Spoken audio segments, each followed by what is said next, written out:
오늘 하세나 본문은 마가복음 6장 14절에서 29절까지의 말씀입니다. 예수의 이름이 널리 알려지니 헤롯 왕이 그 소문을 들었다. 사람들은 말하기를 세례자 요한이 죽은 사람들 가운데서 살아났다. 그 때문에 그가 이런 놀라운 능력을 발휘하는 것이다 하고, 또 더러는 말하기를 그는 엘리야다 하고, 또 더러는 옛 예언자들 가운데 한 사람과 같은 예언자다 하였다. 그런데 헤롯이 이런 소문을 듣고서 말하기를 내가 목을 벤 그 요한이 살아났구나 하였다. 헤롯은 요한을 잡아오게 하여서 옥에 가둔 일이 있었다. 헤롯이 자기와 형제간인 빌립의 아내 헤로디아 때문에 그렇게 했던 것이다. 헤롯이 그 여자를 아내로 맞았으므로 요한이 헤롯에게 형제의 아내를 차지하는 것은 옳지 않다고 말했기 때문이다. 그래서 헤로디아는 요한에게 원한을 품고 요한을 죽이고자 하였으나 뜻을 이루지 못하였다. 그것은 헤롯이 요한을 의롭고 성스러운 사람으로 알고 그를 두려워하며 보호해 주었고, 또 그의 말을 들으면 몹시 괴로워하면서도 오히려 달게 들었기 때문이다. 그런데 좋은 기회가 왔다. 헤롯이 자기 생일에 고관들과 천부장들과 갈릴리의 요인들을 청하여 놓고 잔치를 베풀었는데, 헤로디아의 딸이 춤을 추어서 헤롯과 그 자리에 앉아있는 사람들을 즐겁게 해주었다.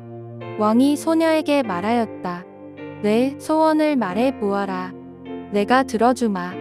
그리고 그 소녀에게 굳게 맹세하였다. 내가 원하는 것이면 이 나라의 절반이라도 주겠다. 소녀가 바깥으로 나가서 자기 어머니에게 말하였다. 무엇을 달라고 청할까요? 그 어머니가 말하였다.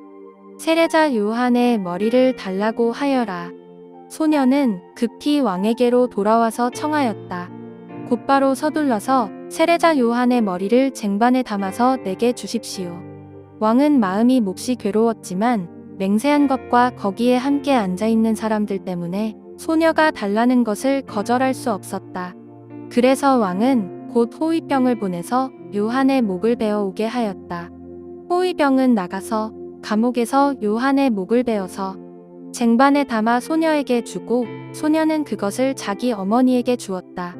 요한의 제자들이 이 소식을 듣고 와서 그 시체를 거두어다가 무덤에 안장하였다. 마가복음의 특징 가운데 하나는 대부분의 단락이 접속사로 연결되고 있다는 것입니다. 이것은 이 복음서를 집필한 마가의 의도를 알려줍니다. 마가복음에 있는 사건들의 단락은 그 자체로도 의미가 있지만 앞뒤 단락과의 맥락 안에서 이해해야 한다는 것이지요. 오늘 본문 또한 이 접속사로 시작합니다. 그것을 우리 개역 개정 성경은 이해라고 옮기고 있지요. 이것은 앞서 예수님이 12제자를 파송하셨던 사역의 결과 예수님의 이름이 잘 드러났다는 것을 알려줍니다. 제자들이 파송받은 사명을 잘 감당했다는 것이지요.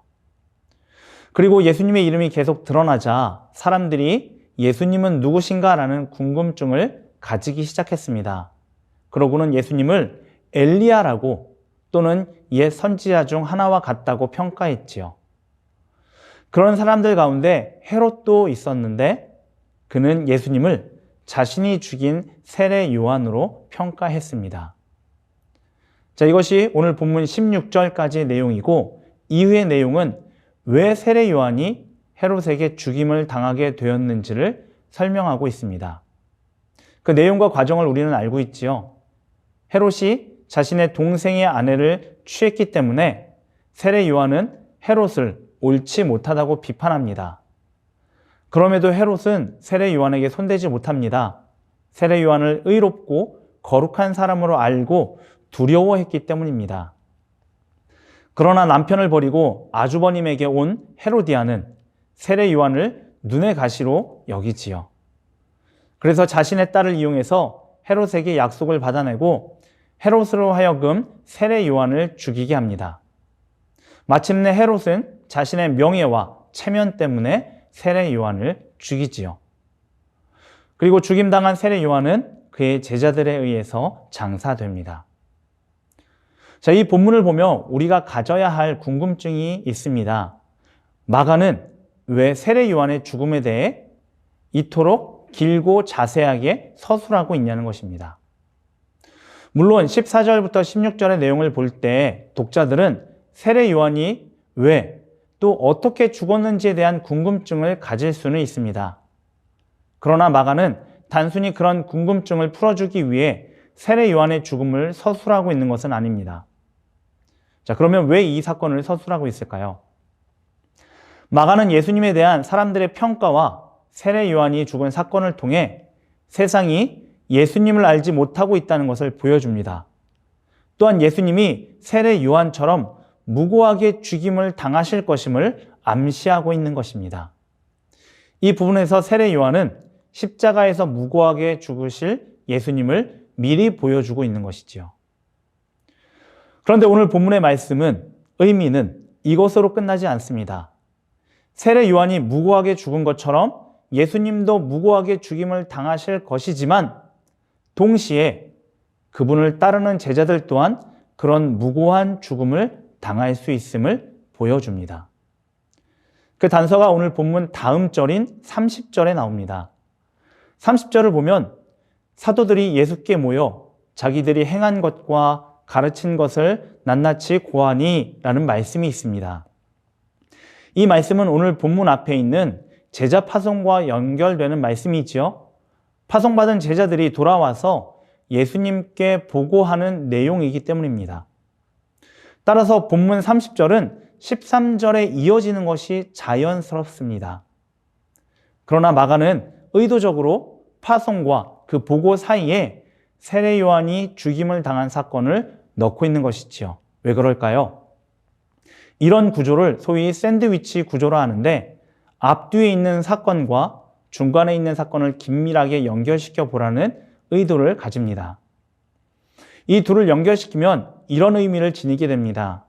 예수님이 능력과 권능을 주시고 전도를 위해 파송하셨을 때 때로는 귀신도 내쫓고 병도 기적적으로 치유하는 사건들도 있지만 때로는 세례 요한과 같이 무고하게 죽임을 당하는 일들도 경험하게 된다는 것이죠. 참된 제자로서 살아가는 길에는 즐거움과 성취만 있는 것이 아니라 죽음, 절망, 고난, 괴로움, 어려움도 있다는 것입니다. 따라서 예수님의 진짜 제자로 살아가고자 한다면 진심으로 예수님의 복음과 하나님의 나라를 위해 살아가고자 한다면 믿음 때문에 즐거움을 누리고 기쁨을 누릴 뿐 아니라 고난과 어려움도 받을 각오를 해야 한다는 것입니다. 심지어 죽음까지도 말입니다. 성경을 보면 우리의 주님이신 예수님이 이렇게 걸어가셨습니다. 역사를 보면 그분을 진심으로 따르던 모든 세대의 사람들이 이 길을 걸어갔습니다. 그렇기에 이 시대 우리가 예수님을 진정으로 따르고자 한다면 그리고 우리에게 주어진 이 한 해를 그렇게 살아가고자 한다면 우리도 결단해야 합니다. 어떤 어려움과 절망이 있어도 심지어 죽음이 있더라도 예수님을 따라가겠다고 예수님의 제자로 살아가겠다라고 말입니다. 참 무거운 말씀이지만 그럼에도 이 말씀이 소망이 되는 이유가 있지요. 우리가 따라갈 분이 다름 아닌 예수 그리스도이시기 때문입니다. 그 예수님이 당신을 따르는 자들과 영원히 함께 하시고 그들을 지키시며 마침내 당신이 이르신 생명의 길로 인도하시기 때문입니다. 그렇기에 예수님이 가신 길을 따르는 것은 은혜이고 생명인 것이지요. 2025년이 참 힘든 해가 될 것이라는 말이 여기저기 들립니다. 여러 가지 지표와 상황을 보면 분명 맞는 말입니다.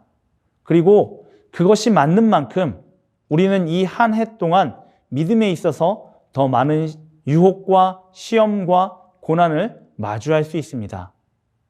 그때 꼭 기억하시기 바랍니다. 우리는 예수님이 가신 길을 따르는 참된 제자라는 사실을 말입니다. 그래서 예수님에 대한 믿음을 온전히 지켜가는 이 한 해 되시기 바랍니다. 오늘의 하시조는 일터와 학교에서 대화 예절을 지키는 것입니다.